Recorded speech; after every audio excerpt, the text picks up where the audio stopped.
Deuteronomy 8. The entire commandment that I am commanding you today you shall be careful to do, that you may live and multiply, and go in and possess the land which Yahweh swore to give to your fathers.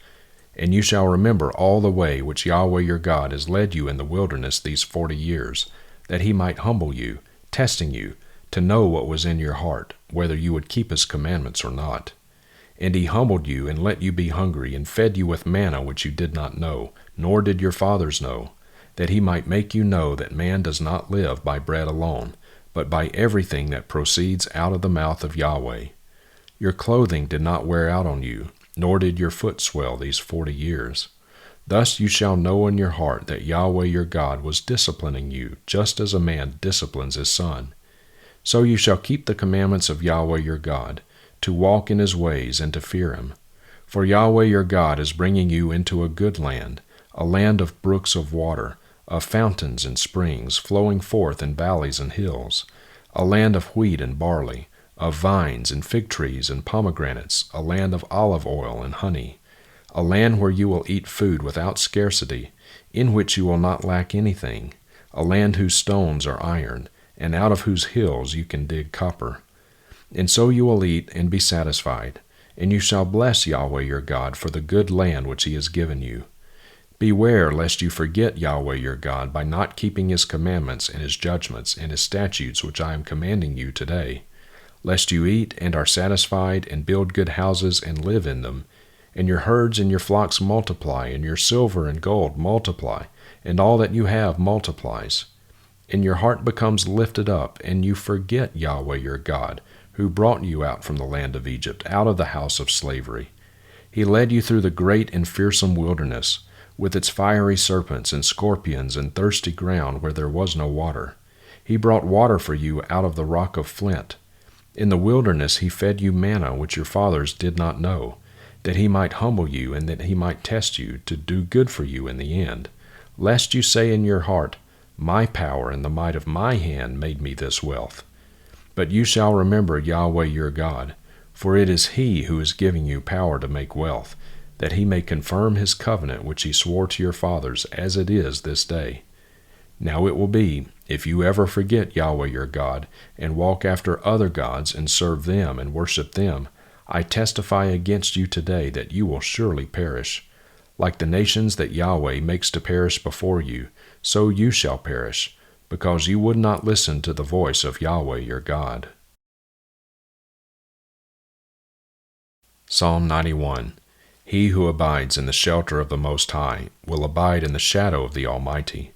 I will say to Yahweh, my refuge and my fortress, my God in whom I trust. For it is he who delivers you from the snare of the trapper and from the destructive pestilence. He will cover you with his pinions, and under his wings you will take refuge. His truth is a large shield and bulwark.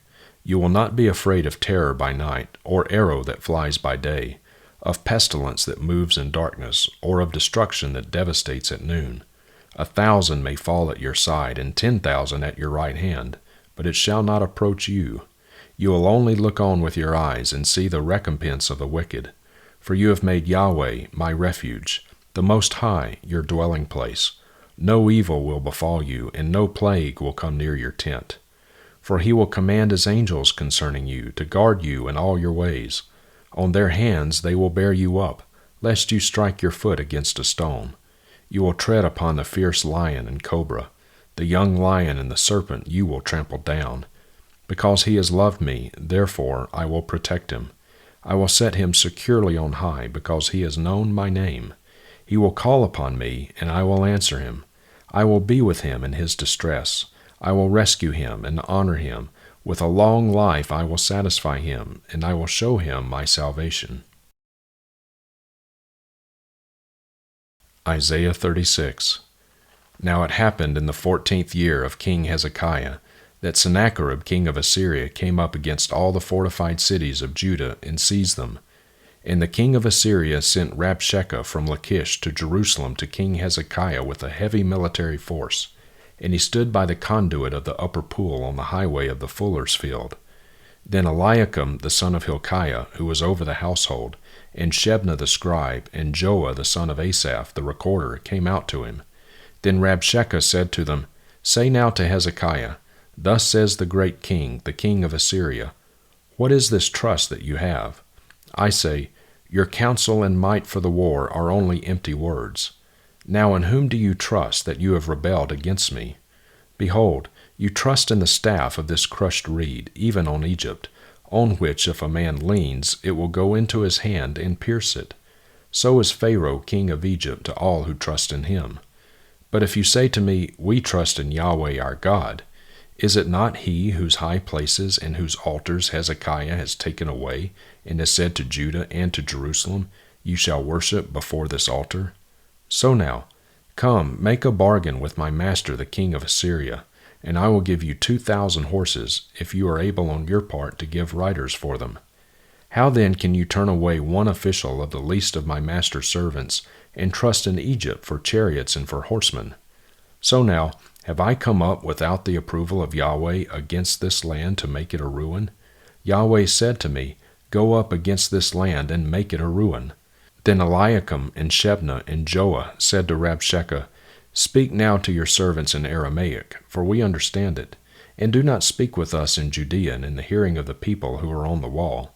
But Rabshakeh said, Has my master sent me only to your master and to you to speak these words, and not to the men who sit on the wall, doomed to eat their own dung and drink their own urine with you?